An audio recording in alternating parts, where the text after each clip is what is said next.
आज आपण बीटची एक छान रेसिपी पाहणार आहोत. तर बीट सगळ्यांच्या आरोग्यासाठी खूप चांगलं असतं.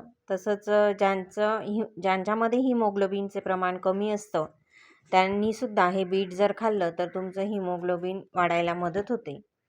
तर अशी छान रेसिपी आज आपण पाहणार आहोत. कच्चं बीट ज्यांना आवडत नसेल त्यांनी अशा पद्धतीची रेसिपी जर बनवली तर नक्की त्यांना खूप आवडेल.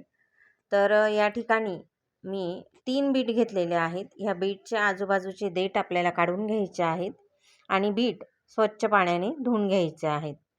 बीट स्वच्छ पाण्याने धुवून घेतल्यानंतर आता याच्यावरची साल मी काढून घेणार आहे. वरची साल काढून घ्यायची अगोदर.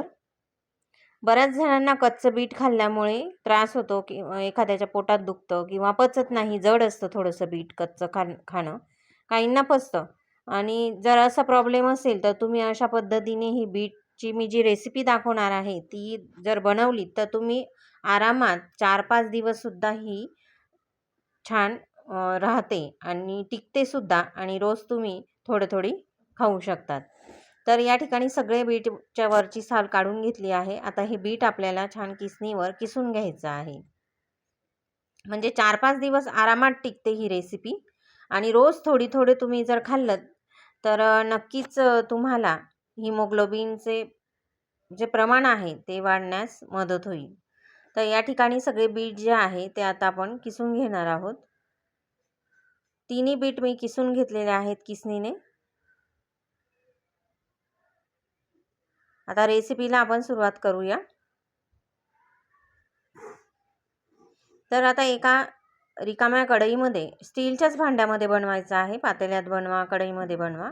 आता गॅस चालू करून एक कढई ठेवलेली आहे. कढईमध्ये 2 लहान चमचे आपल्याला तूप घालायचं आहे, साजूक तूप.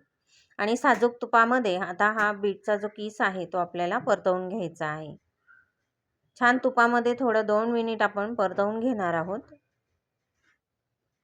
तर या ठिकाणी मस्त असा बीटचा आपण हलवा बनवत आहोत. अगदी कमीत कमी साहित्यामध्ये झटपट ही रेसिपी तयार होते आणि चवीला पण अप्रतिम लागते. कच्चं बीट खायला बऱ्याच जणांना आवडत नाही, तर अशा पद्धतीने ही रेसिपी तुम्ही बनवू शकतात. आता थोडीशी आपण साखर घालणार आहोत, कारण की बीट ऑलरेडीच गोड असतं. त्याच्यामुळे मी याच्यामध्ये 3 बीटसाठी 4 ते 5 चमचे साखर घातलेली आहे. छान गोडवा देखील येतो. जर तुम्ही साखर खात नसाल किंवा गोड तुम्हाला नको असेल तर तुम्ही या ठिकाणी नुसतं बीट शिजवू शकतात बिना साखरेचं सुद्धा, तुपामध्ये परतवून घ्यायचं. तर आता या ठिकाणी आपण एक झाकण झाकून याला 5 मिनिट छान वाफवून घेणार आहोत. थोडंसं शिजवून घ्यायचं आहे बीट. चव तर अप्रतिम लागते ह्या बीटच्या हलव्याची आणि 4-5 दिवस तुम्ही हे हलवा जो आहे तो खाऊ शकतात. एकदा बनवून ठेवल्यानंतर चांगला राहतो. तर या ठिकाणी आपला मस्त 5 ते 7 मिनिट छान बीटचा हलवा शिजलेला आहे आणि मी या ठिकाणी गॅस बंद करते. बीटचा हलवा आपला तयार झालेला आहे. कच्चं बीट खाण्यापेक्षा असं शिजवून खाल्लेलं बीटसुद्धा शरीरासाठी खूप फायदेशीर आहे. छान पचायला देखील हलकं होतं. रेसिपी आवडली असेल तर जास्तीत जास्त जणांपर्यंत शेअर करा. पुन्हा भेटूया अशाच एका छानशा आणि नवीन रेसिपीमध्ये. तोपर्यंत धन्यवाद.